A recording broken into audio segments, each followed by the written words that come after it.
Okay, last phase, cheese. Had my potatoes over here. I got like 7 of them. I got that simmering right there with my tomatoes, beef, chicken broth, and some paprika up in there. A little bit of Himalayan salt. And I broke down my Philadelphia cream cheese. I got that in here with almost about a stick of butter and have about 3/4 to a half a box of this Philly cheese here. Got my grated cheese ready to grow. Got everything peeled up, filed up, ready to go. Back in the oven. Alright, what I'm doing here is taking my potatoes that I had. I got the fire on low, and I'm putting like little dollops of my homemade mashed potatoes like this, right around, real smooth. Hold up.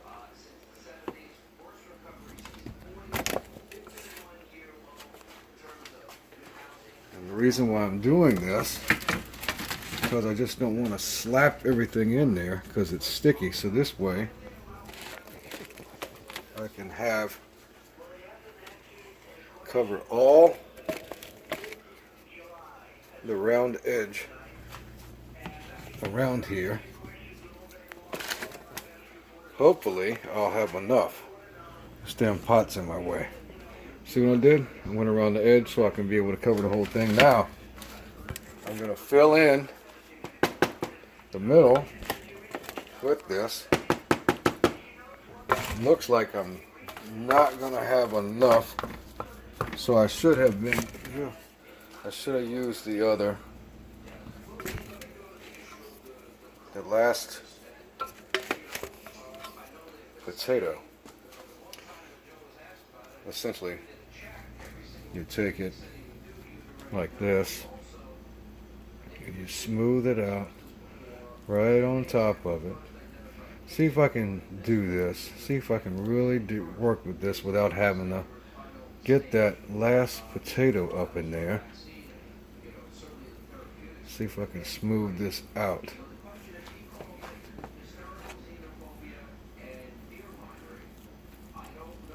Looks like I'm going to need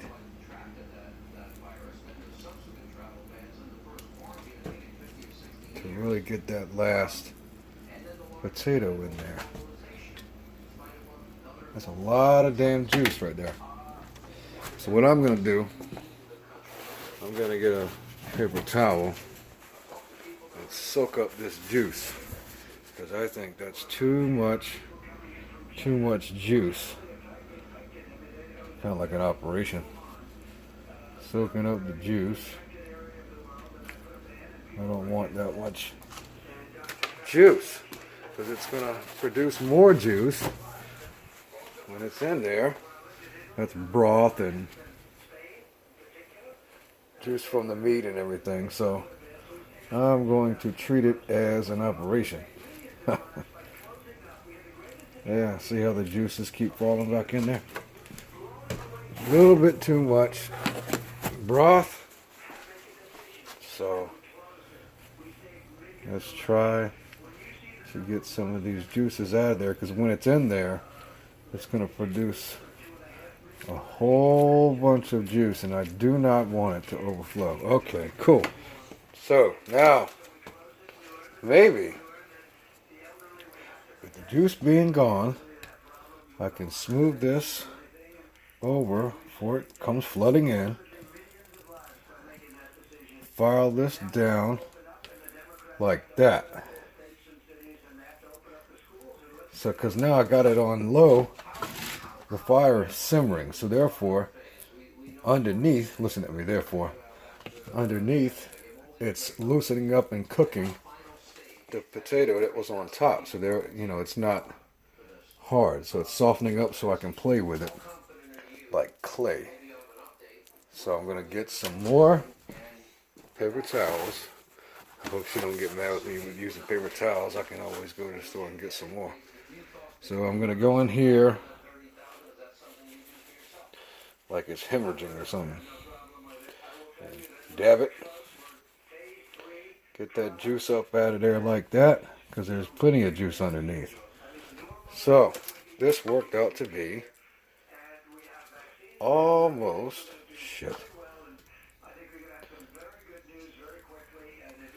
Let me see if I can smooth that over like that. Round it out, just so I can cover it up. And it pays to be a painter sometimes. One of my many skills. Alright. Now, that worked out to be pretty cool. Okay. Now, see that? That's how you put the potatoes on top of the meat once in the pot. Now, for the fun part. Going to take some cheese that I grated. Get your blind and half block of cheese I just had. What you call it? Sliced cheese. So, I'm going to sprinkle it up there like that. I want to use very little around the edge. Kind of like making pizza. Kind of like I made the pizza. I used to work for Pizza Hut back in the day when I was about 15. So, everything you do, I think, and I've done lots of trades, lots of different jobs, and so everything you do, as far as work or anything you learn, will come in handy even in cooking, so to speak. And I am no major in cooking, let me tell you that. I wish I can articulate better as I'm doing this, but there you go. All right, there's the cheese, and let's get the rest of it up there. Ba-da-ba-ba-ba. I'm loving it. This ain't no McDonald's here, babe. This is a two-part process in this thing here.